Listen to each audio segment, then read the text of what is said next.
The house was quiet, the kind of quiet that wraps around you like a warm blanket after a long day. I'd just gotten home from a grueling shift at the office, another day of meetings, emails, and the kind of corporate nonsense that makes you question why you ever thought a 9 to 5 was a good idea. My heels were killing me, my blouse was sticking to my back from the late summer heat, and all I wanted was a moment to myself. A moment to peel off the day, to slip into something comfortable, and to just breathe. I live in a cozy suburban home just outside of Atlanta, the kind with a big front porch and creaky hardwood floors that always seem to carry the echo of someone else's footsteps. It's the kind of place where you'd expect to see neighbors waving from their lawns or kids riding bikes down the street, but tonight, it was just me. Or so I thought. I made my way upstairs, my purse slung over one shoulder, my phone buzzing with notifications I had no energy to check. My bedroom was at the end of the hall, my sanctuary. It's got this big bay window that lets in the soft glow of the streetlights at night, and a 4-poster bed that I'd splurged on after my divorce. It's where I go to escape, to feel like myself again. I closed the door behind me, not locked, just closed, and let out a long sigh. The mirror on my dresser caught my reflection, and I barely recognized the woman staring back. Tired eyes, smudged mascara, hair that had given up on the neat bun I'd started the day with. I kicked off my heels, letting them tumble into the corner, and started unbuttoning my blouse. The fabric felt heavy, like it was carrying the weight of every meeting I'd sat through. I tossed it onto the bed and reached for a soft cotton tank top from the drawer. That's when I heard it, a creak. Not the usual groan of the house settling, but something sharper, closer. The kind of sound that makes your heart skip a beat. I froze, my fingers still clutching the tank top. My first thought was that it was nothing, just the house playing tricks on me. I'd been living here with my husband, Mark, for 2 years now, and I'd gotten used to its quirks. But Mark was out of town for a conference, and the kids, well, not my kids, but his, weren't supposed to be home. His daughter, Emily, was off at college, and his son, Ethan, was somewhere. Probably at his girlfriend's place or out with friends. Ethan was 19, old enough to have his own life but young enough to still drift in and out of the house like a ghost. He was a good kid, quiet mostly, with these intense blue eyes that always seemed to see more than he let on. We got along fine, but there was always this unspoken distance between us. I wasn't his mom, and we both knew it. I tried to be the cool stepmom, the one who didn't pry too much or act like I was trying to replace anyone. But sometimes, I caught him looking at me in a way that made me wonder what he was thinking. Not in a creepy way, just curious. Like he was trying to figure me out. I shook off the thought and slipped the tank top over my head, adjusting it over my bra. I reached for a pair of leggings, the kind you wear when you're planning to do nothing but binge Netflix and eat leftover pizza. The creak came again, louder this time, and I turned toward the door. It was still closed, but now I wasn't so sure. Had I heard footsteps? I stood there, half-dressed, my heart picking up speed. Ethan? I called out, my voice softer than I meant it to be. No answer. Just the hum of the air conditioning kicking on. I laughed at myself, feeling silly. I was jumping at shadows, letting my imagination run wild. This was my house, my space. I was alone. I turned back to the mirror, smoothing my hair and debating whether to wash my face now or later. That's when the door swung open. I don't know what I expected, maybe Mark surprising me by coming home early, or Emily dropping by unannounced. But it wasn't either of them. It was Ethan, standing there in the doorway, his broad shoulders filling the frame. He was wearing a faded t-shirt and jeans, his hair slightly mussed like he'd been running his hands through it. His eyes locked onto mine, and for a split second, I didn't move. I couldn't. I was standing there in just a tank top and my underwear, my leggings still dangling in my hand. The air felt thick, like the moment before a storm breaks. Ethan. I gasped, clutching the leggings to my chest like they could shield me. What are you doing here? He didn't answer right away. His eyes flicked down, just for a moment, before snapping back to my face. I didn't know you were home, he said, his voice low, almost hesitant. But he didn't move. He didn't step back or turn away. He just stood there, his hand still on the doorknob, his gaze steady. I felt my cheeks burn, a mix of embarrassment and something else I couldn't quite name. I should have yelled at him to get out, to close the door, to give me some privacy. But the words caught in my throat. There was something in the way he looked at me, not just surprise, not just awkwardness, but something heavier. Something that made my pulse race in a way it shouldn't have. "I thought you were at Sarah's," I said, trying to keep my voice steady as I pulled the leggings on, fumbling with the fabric. Sarah was his girlfriend, a sweet girl who'd come over for dinner a few times. I don't know why I mentioned her, maybe to remind him, or myself, of the boundaries that were supposed to exist. "I didn't hear you come in." "I was," he said, finally letting go of the doorknob. He took a step into the room, just one, but it was enough to make the space feel smaller. "I came back to grab some stuff. Didn't think anyone was here." His eyes didn't leave mine, and I couldn't tell if he was lying or if he really hadn't expected to find me here. But there was something in his tone, something that didn't quite match the casual words. Like he was testing the waters, seeing how I'd react. I should have told him to leave. I should have laughed it off, made a joke about knocking next time, and sent him on his way. But I didn't. Maybe it was the exhaustion from the day, or the way the silence of the house made everything feel more intense. Or maybe it was the way his eyes lingered, not in a way that felt wrong, but in a way that made me feel seen. Not as the stepmom who made dinner or asked about his day, but as me. As a woman. I swallowed hard, my hand still clutching the leggings like a lifeline. "Well, I'm here," I said, my voice barely above a whisper. "And I'm changing. So maybe you should." I didn't mean to barge in, he cut in, but he still didn't move. He was closer now, close enough that I could see the faint stubble on his jaw, the way his chest rose and fell with each breath.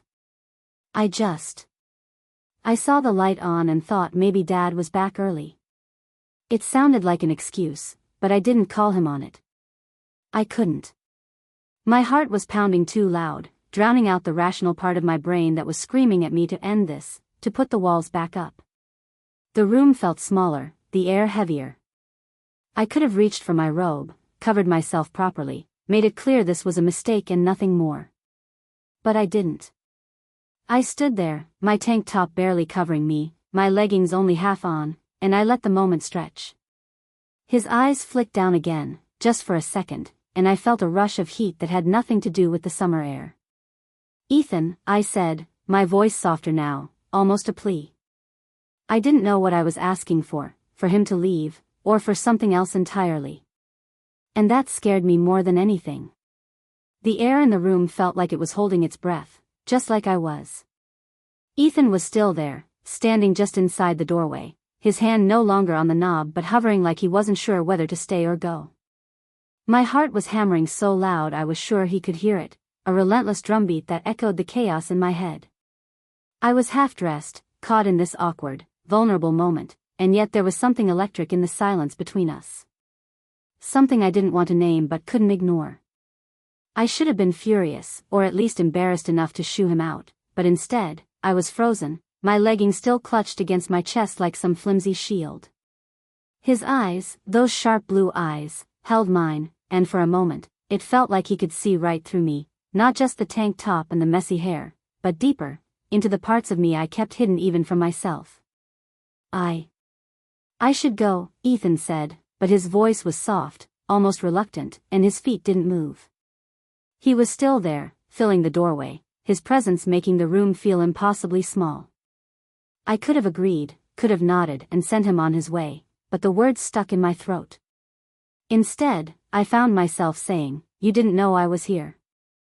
It wasn't a question, more like a statement, a way to fill the silence that was growing heavier by the second. I pulled the leggings on fully now, my movements slow, deliberate, like I was testing the boundaries of this moment. His gaze followed my hands, just for a split second, before snapping back to my face. I saw the way his jaw tightened, the way his breath hitched, and it sent a shiver down my spine.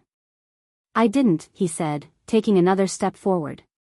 Just one, but it was enough to close the distance between us, enough to make the air feel charged, like the moment before a lightning strike.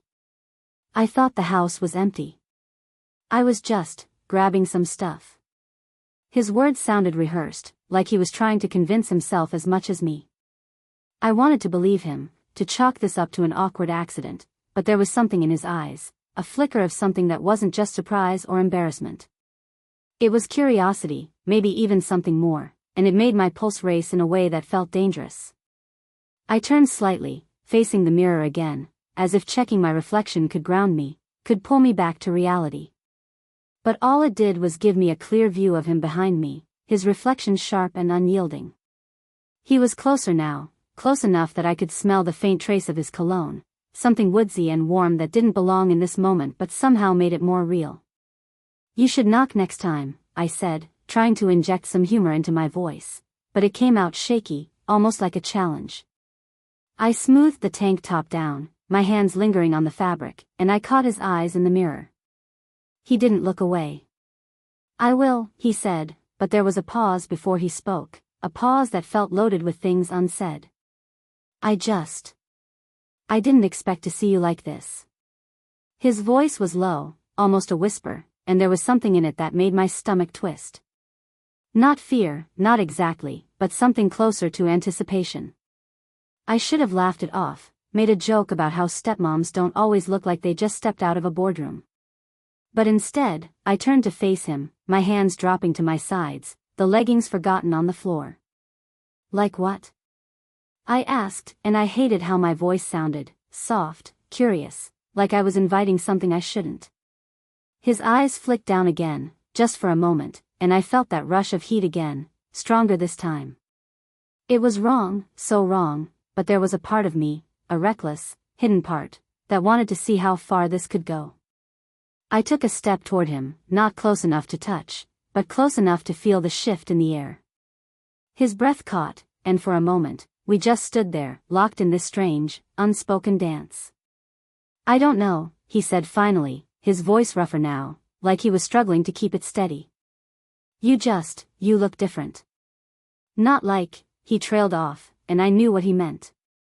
Not like the stepmom who made pancakes on Sundays or asked him how his classes were going. Not like the woman who was supposed to be off limits, a fixture in his dad's life and nothing more. I should have shut it down right there, should have told him to leave, to go back to Sarah or wherever he'd been. But I didn't.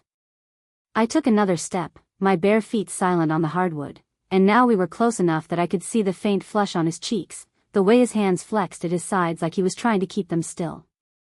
"Ethan," I said, and this time my voice was steady, almost too steady. "You shouldn't be here." But even as I said it, I didn't move away. I didn't cover myself or turn back to the mirror. I just stood there, letting the moment stretch, letting the tension build until it felt like it might snap. His eyes searched mine, looking for something, permission, maybe, or a sign that I was as confused as he was. And God help me, I think I gave it to him.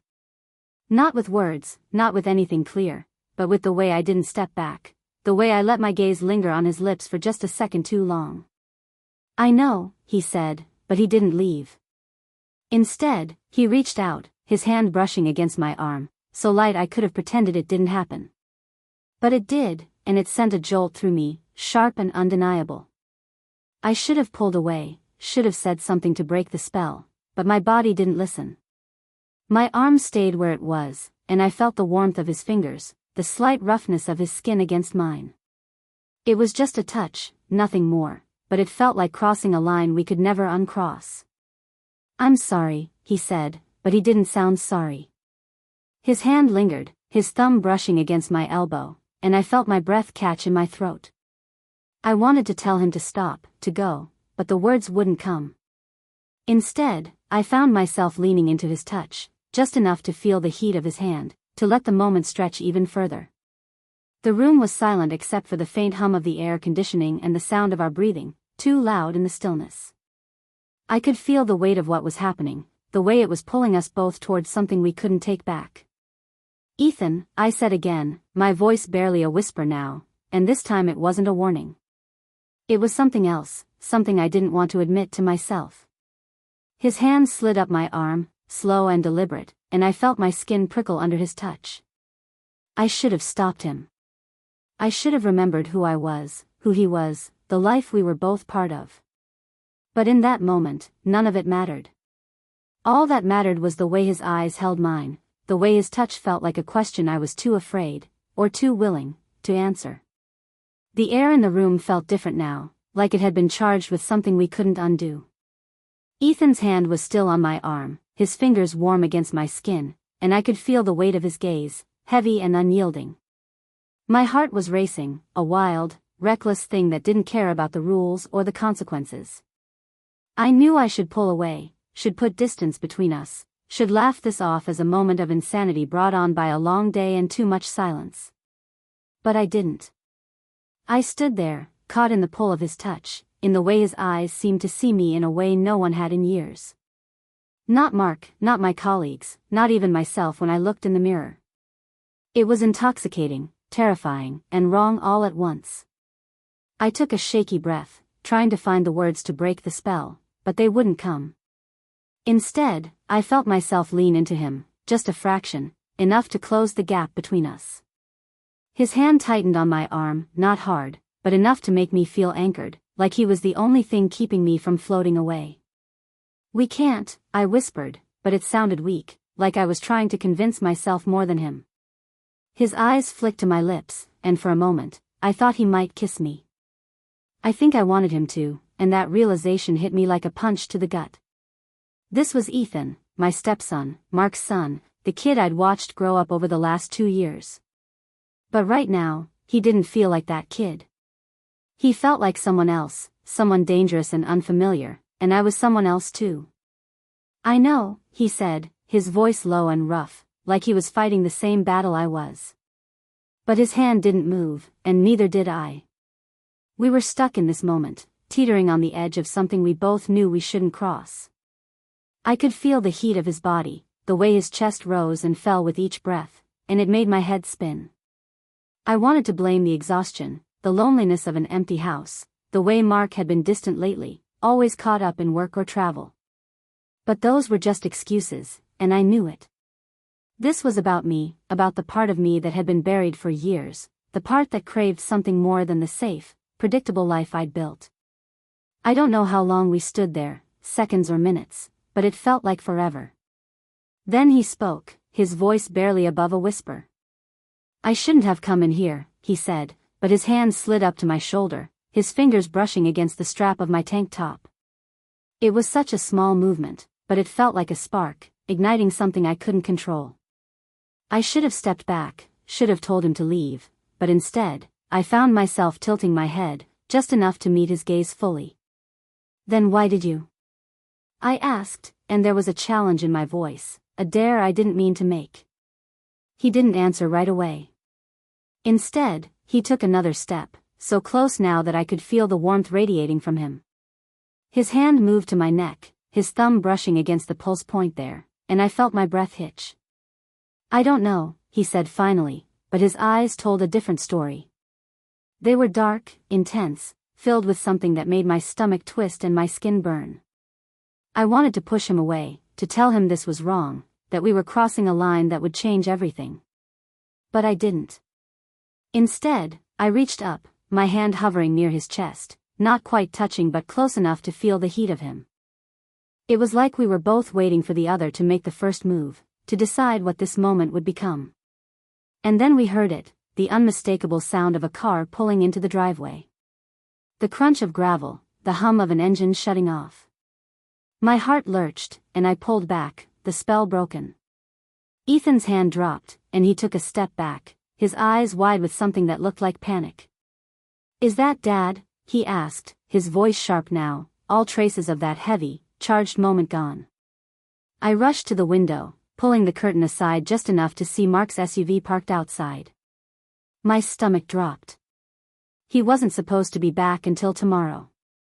"I thought he was at the conference," I said, my voice shaking as I grabbed my robe from the chair and threw it on, suddenly hyper-aware of how exposed I'd been.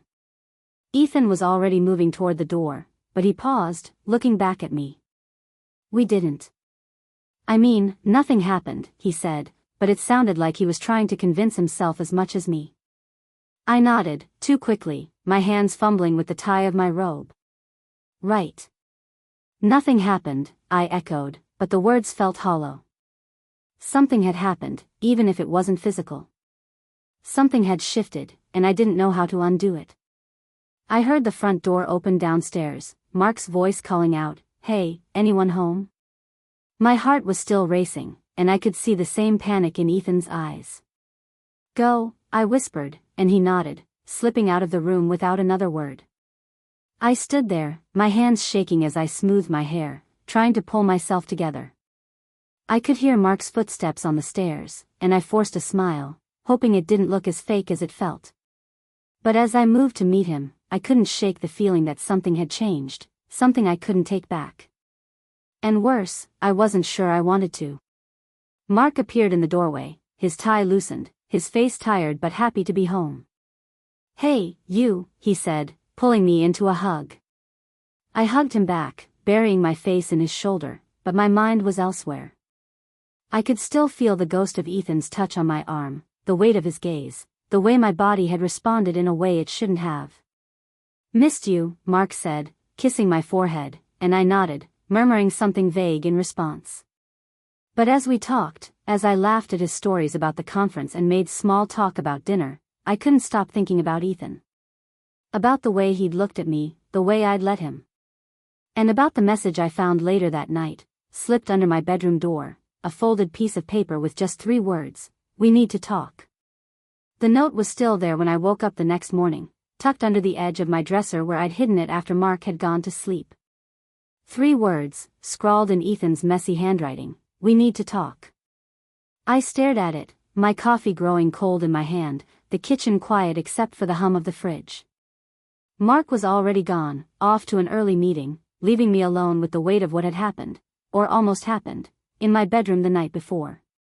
I kept replaying it, the way Ethan's hand had felt on my arm, the way his eyes had held mine, the way I hadn't stopped him. I wanted to blame him, to tell myself he'd crossed a line, but I knew the truth. I'd let it happen. I'd wanted it, even if just for a moment, and that realization made my stomach churn. I crumpled the note and shoved it into the pocket of my robe, determined to forget it. But every time I moved through the house, past the staircase, the hallway, my bedroom door, I felt it, the weight of that moment pressing down on me. Ethan wasn't home when I left for work, and I was grateful for that. I didn't know what I'd say if I saw him, didn't know if I could look him in the eye without feeling that same rush of heat, that same pull that had kept me from pushing him away. Work was a blur, a series of meetings and emails that I barely registered. My mind was elsewhere, caught in a loop of guilt and curiosity, of wondering what he'd meant by, "We need to talk." Was he angry? Regretful? Or was he feeling the same thing I was, a dangerous, reckless one that had no place in our lives? When I got home that evening, the house was quiet again, but it didn't feel empty. I could sense Ethan's presence before I saw him, like the air was charged with something unspoken. I found him in the living room, sprawled on the couch, his phone in his hand but his eyes on me the moment I walked in. "Hey," he said, his voice casual, but there was an edge to it, a tension that mirrored my own. I nodded, setting my purse down, trying to act normal. "Hey. Didn't expect you to be here." It was true, he was usually out with friends or at Sarah's, but lately, he'd been around more, lingering in the house like he was waiting for something. "I figured we should, talk," he said, sitting up, his phone forgotten on the couch. My heart skipped a beat, and I felt the note in my pocket like it was burning a hole through the fabric. I wanted to pretend I didn't know what he meant, to brush it off with a laugh, but the look in his eyes stopped me. It was the same look from last night, intense and searching, like he was trying to read my thoughts. "About what?" I asked, keeping my voice light, but it came out strained.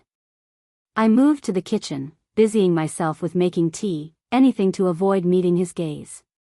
He followed me, leaning against the counter, his arms crossed. "You know what," he said, and there was no mistaking the weight in his voice now. I turned on the kettle, the hum filling the silence, but it didn't drown out the pounding in my chest. Ethan, last night was a mistake, I said, forcing myself to look at him. You caught me off guard, that's all. Let's just forget it, okay? But even as I said it, I knew it wasn't that simple. The way he was looking at me, the way my body still remembered his touch, it wasn't something you could just forget. I don't think I can, he said, his voice low, almost a confession. He took a step closer, and I gripped the edge of the counter, my knuckles white. I don't think you can either. His words hit me like a shockwave, because he was right. I hadn't stopped thinking about it, hadn't stopped feeling the pull of that moment, the way it had made me feel alive in a way I hadn't in years. But this was wrong, so wrong, and I couldn't let myself forget that. Ethan, you're my stepson, I said, my voice sharper now, trying to anchor myself in reality. This isn't, we can't. I know, he said, but he didn't back away.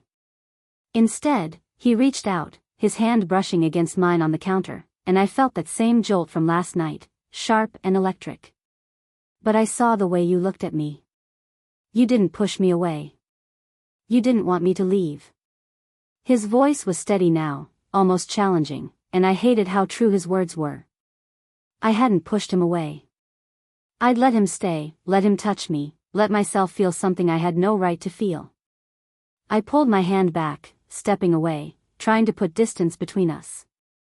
This is a mistake, I said again, but it sounded weaker now, like I was trying to convince myself. He didn't move, just watched me, his eyes dark and unreadable. Maybe, he said, but it doesn't feel like one. And that was the problem, wasn't it? It didn't feel like a mistake, not in the moment, not when his touch had made my skin hum, when his gaze had made me feel like more than just a stepmom or a wife. But it was a mistake, and I knew it, even if my body was screaming something else. Before I could say anything, the front door opened, and Mark's voice cut through the tension like a knife. I'm home, he called, and I felt my stomach drop. Ethan stepped back, his expression shifting to something neutral, like nothing had happened. But something had, and I could feel it lingering in the air, in the space between us. Mark walked into the kitchen, smiling, oblivious to the storm brewing just under the surface. Hey, you too, he said, kissing my cheek before turning to Ethan. Didn't expect to see you here, bud. Just grabbing some stuff, Ethan said, his voice casual, but I caught the glance he threw my way, quick and loaded with meaning. I forced a smile, nodding along as Mark started talking about his day, but my mind was racing. The note was still in my pocket, Ethan's words echoing in my head, and I knew this wasn't over. Not by a long shot. As Mark poured himself a glass of water, I caught Ethan's eye again, and he gave me a small, almost imperceptible nod. A promise, or a challenge, I wasn't sure. But one thing was clear, everything had changed, and there was no going back.